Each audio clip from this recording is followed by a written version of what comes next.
I'd like to introduce you to Graeme Clark from Qualifications Scotland, who is also the chairperson of the eAssessment Special Interest Group. And today Graeme is going to talk to us a bit about this special interest group. So Graeme, welcome to this short interview. Can you briefly introduce us to the eAssessment SIG and what the main focus of this SIG is? No, that's great. Thanks for the opportunity, Debbie, for this. I guess the word e-assessment means a lot of different things to different people, doesn't it? Particularly in a global sense. Essentially, the Special Interest Group, or SIG, without us saying it all, brings together those interested in understanding the impact that technology can and does make on assessment. In fact, not just understanding, but actually many are about implementing as well. Because we don't just want to talk about it, we actually want to see it making a difference. So I guess we come together to bring and share our experiences, knowledge and skills to help take forward the understanding and practice of assessment across different educational sectors when technology is involved. I guess we don't have it sorted and don't have it fixed, and therefore we come together really to share from other people who are learning the same lessons to see how can we move forward together. Okay, perfect. And what do you think AAE members can gain from joining the SIG? Well, I think, first of all, it's about who's it for. And actually, to be honest, I think it's for anyone who's interested in digital technology and its impact on education and assessment in any context.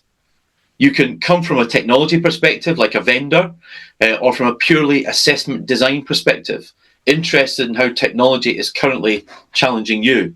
All are welcome of any background and work context. What I've learned is that the more we have from such a global community of people interested in technology, the better it is when we learn from each other. I guess the other thing of what they can gain from joining is they meet people they wouldn't normally meet, who've got similar interests but come with different perspectives.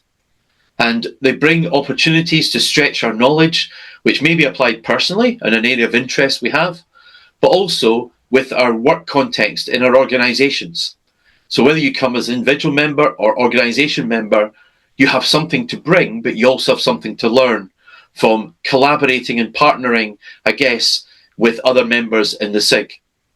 I think the other thing to say is that collaboration and partnership are at the heart of how all the SIGs work, not just e-assessment. None of us individually has all the knowledge, understanding, skills and tools needed.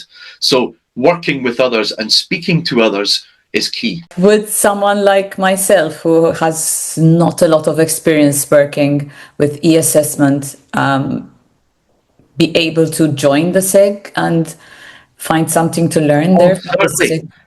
Certainly. The thing is that the SIG is not about technology. The SIG is about assessment and looking at how technology can make assessment better and how it can impact effectively and sustainably. So actually, I think people coming from education, assessment, technology and working together, because that doesn't normally happen, does it? And so therefore a SIG is a great environment for that kind of collaboration and discussion to take place. Okay, great, thank you. So are there any specific issues or developments in assessment that your SIG is particularly interested right now?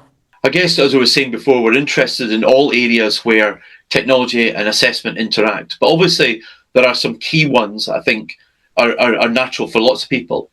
You know, AI is already a big issue, not just a technology one, I guess, or assessment one, but probably a philosophical one and cultural as well.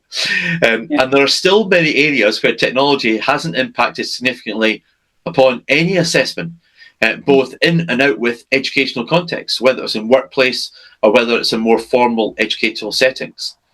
It is clear as well that although technology is there, that it has been used in only certain different ways, and we're interested in looking at how technology can touch at the heart of assessment, what it's for, how it works, what does validity look like? And the question is, can we use technology to assess things that we've been unable to assess before?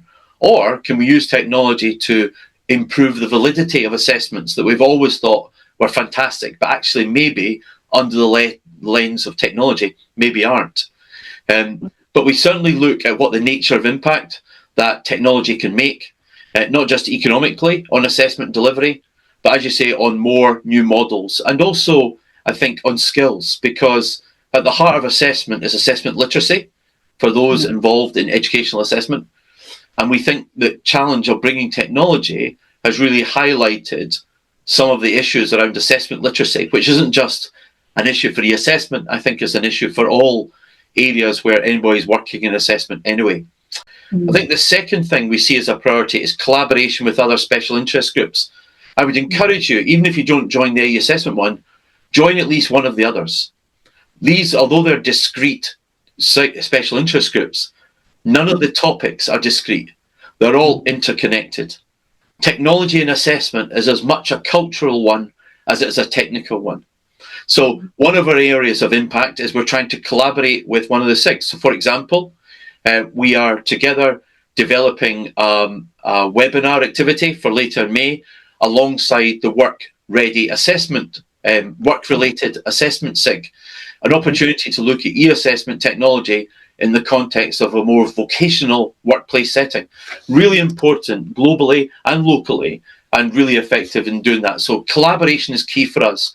And it's not about e-assessment SIG, it's about e-assessment SIG working in partnership with other groups as well. Yes, that is very important as well, because obviously e-assessment touches on all areas. So working with other groups and other individuals is important as well.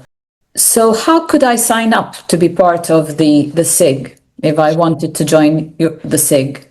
Well, I guess there's two ways for me. One is you need to go to the eEurope website actually and look at what's going on in all the SIGs. Yeah. And actually find out. You can also communicate with myself. So I chair the steering committee of the special interest group. We coordinate the programme and think about what we can do across the SIG. If you want to email me, you can go onto the eEurope website, go to the page that says eAssessment Special Interest Group, and you can contact me. So you can contact me with questions or discussion, and we can catch up to chat to you about it before you want to join the SIG as well. But secondly, if you're an organisation member, I encourage you to connect with the person in your organisation who is the contact person for eEurope. They can actually give you the details and information of getting connected to any of the special interest groups. And they're a really good person to keep in contact with, because it will keep you informed about the rest of the work of eEurope. And I guess finally, going back to the eEurope website, there's actually a bit we can go to where it says, if you want to join, follow the instructions. So you click on the button and follow the instructions that it gives you. But straightforward and easy. You don't need to remember any web addresses at the moment or email addresses. Just go to the eEurope website and follow the details that are there. I look forward to joining the SIG myself, and hopefully you'll have more members. And we also advertise on social media any activities of the SIG, so people can catch up with what's going on in the SIG from social media as well.